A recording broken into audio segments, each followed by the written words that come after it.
singularidad de toda esta zona y la comparto totalmente con él, porque cuando leemos Los viajeros, a los viajeros les encanta esta parte, sobre todo a los del 18, por la pulcritud de los alojamientos, las casas, las huertas de las nuevas poblaciones, el tratamiento que ellos reciben, las comidas que les proporcionan, en fin, es un lugar idílico, es una especie, y lo consideran un paraíso para el viajero, solo en ese fragmento de las nuevas poblaciones.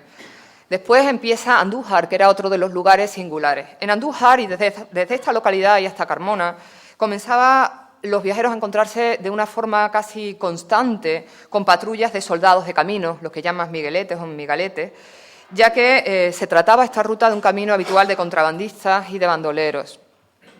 Esto lo único que hacía era multiplicar la inseguridad, la sensación de inseguridad en toda esta ruta debido a la delincuencia. Pero también era un camino malo. Hay viajeros a los que se les llega a romper el eje de la calesa antes de llegar en la zona de Pedro Abad, se ven obligados a llevar la calesa a arreglarla, ¿no? Por ejemplo, son las circunstancias normales del camino, ¿no? El caso de Wilhelm Humboldt, el hermano de Alexander von Humboldt, que viene a Andalucía en 1800, se le rompe concretamente en esta zona el eje de la calesa, viene con unos amigos y con la mujer en un carruaje alquilado, la mujer está embarazada y le va a pasar de todo, va a ser el mejor ejemplo que nos diga lo mal que estaba este firme.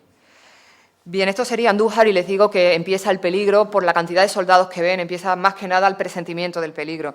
Si nosotros vamos con ellos, realmente a gente como Townsend, a Twist, a muchos de ellos, días antes, días después de los que paran en Écija, les dicen pues, que han ajusticiado a determinados hombres que han cogido en el contrabando o que han apresado una partida de hombres que llevaban semanas o meses robando en los alrededores, en los pueblos. En fin, ese peligro existía. Se llegaba a Córdoba, la vista normal de Córdoba, bueno, aquí tienen otra de las habituales asuntos que ahora les voy a contar por qué está así esto. Se llegaba a Córdoba, la vista de Córdoba, pues un poco la resume Humboldt en 1800 y realmente debido pues, a que Córdoba es una ciudad que no tiene un crecimiento muy grande, ni en el siglo XIX tampoco, pues la vista la comparten todos. La vista de Córdoba dice, ya se ve desde lejos, dice Humboldt de 1800, pero como no tiene ninguna torre alta, no causa una impresión especial. Es la sensación de una ciudad blanca y llana en la que casi nada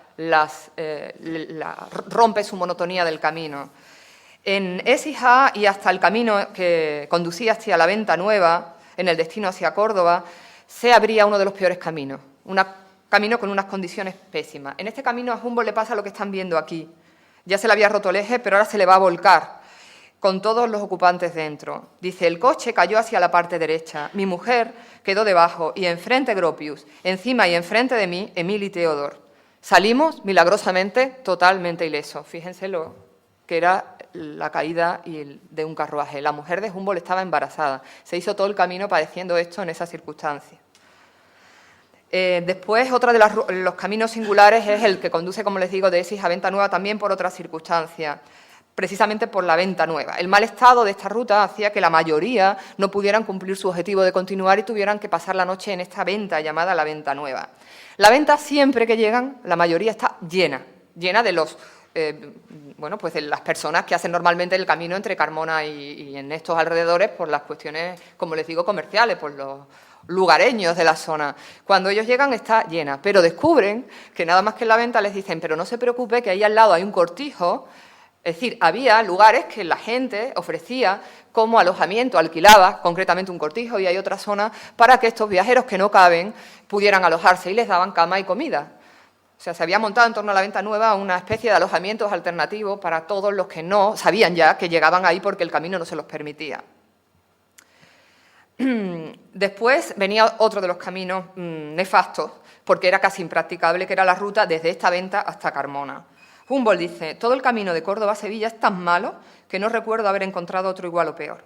El tramo peor es el que iba desde esta Venta Nueva hasta Carmona. Debido al peligro que corríamos de que volcase el coche, y les pongo lo que se suele hacer, tuvimos que apearnos y seguir a pie, hundiéndonos en el barro hasta el tobillo y a menudo aún más.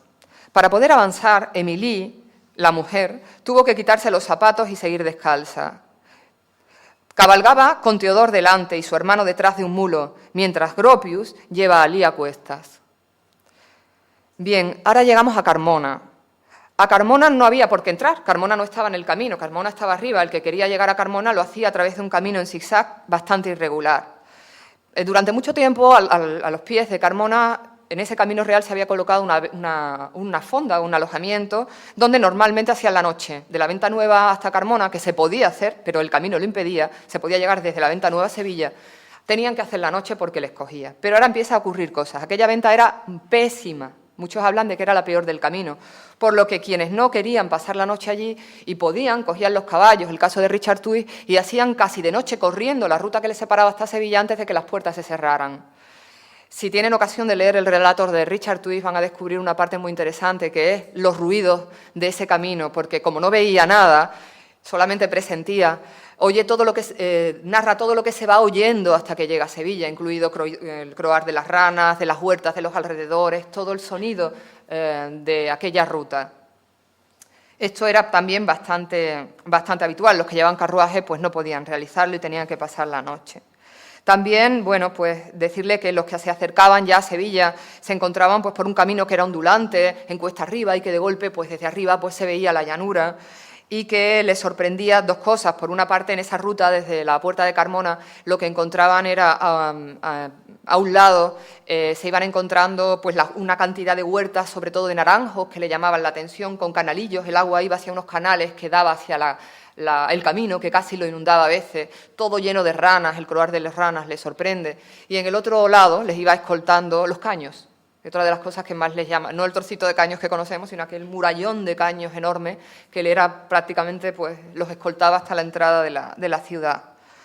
El que decidía entrar, siguiendo este camino, pasaba normalmente en Sevilla un promedio de 4 o 5 días, si no se quedaba meses. Había eso no me voy a meter, pero había un periodo de pernoctaciones, también según lo que vinieran a hacer, ¿no?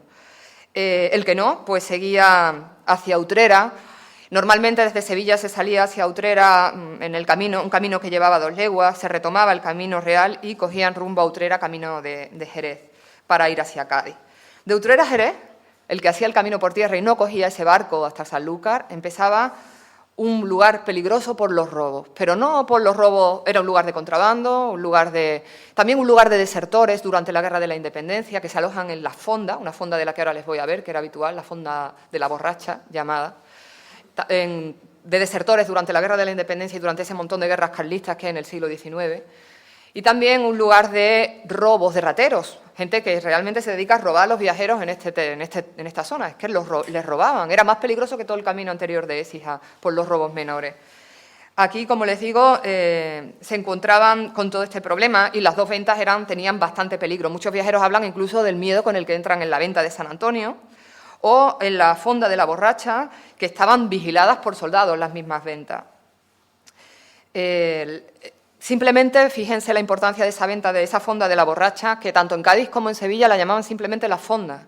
Todas tenían nombre, pero la llamaba la gente la fonda, porque era el lugar habitual de parada y además un lugar especial, bastante especial en el camino.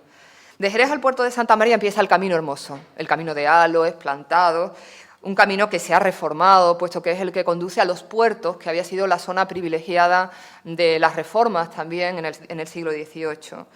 Desde el puerto pues, se podía conducir hasta Cádiz por mar, a través de la bahía, donde normalmente se alquilaba un barco, si era posible lanzarse al mar. Los viajeros alquilaban un barco privado que les resultaba bastante barato, donde se llegaba si el viento era bueno en 1 hora y podían tardar hasta 4 horas si no lo era porque tenían que remar. Y llegaban a Cádiz, donde la ciudad de Cádiz es una de las estampas más maravillosas que describen los viajeros, como nunca vistas en muchas ocasiones en el XVIII y sobre todo a principios del XIX. Si hacen la ruta por mar, pues el puerto les sorprende de una manera impresionante, las casas blancas, el juego aquel de veleros de todos los colores, procedentes de todos los países con las banderas, y si lo hacen por tierra les sorprende la llegada a Cádiz exactamente igual. Atravesaban el río San Pedro y el Puerto Real y desde ahí empezaban pirámides de sal, tanto en la entrada como en la salida, las iban acumulando y todas aquellas salinas les ofrecían un paisaje maravilloso, al menos así lo describen. Y después se entraba a Cádiz, desde ese camino pasaban de las salinas a los jardines, era un camino todo lleno de jardines hasta que se adentraban en la ciudad. Bien, este es el camino real. Aquí tienen ese puerto, ahí tienen el barco del 19. Y ahí tienen las fotografías, un poco para, bueno, este no es realmente la vista, es un poco más adelante.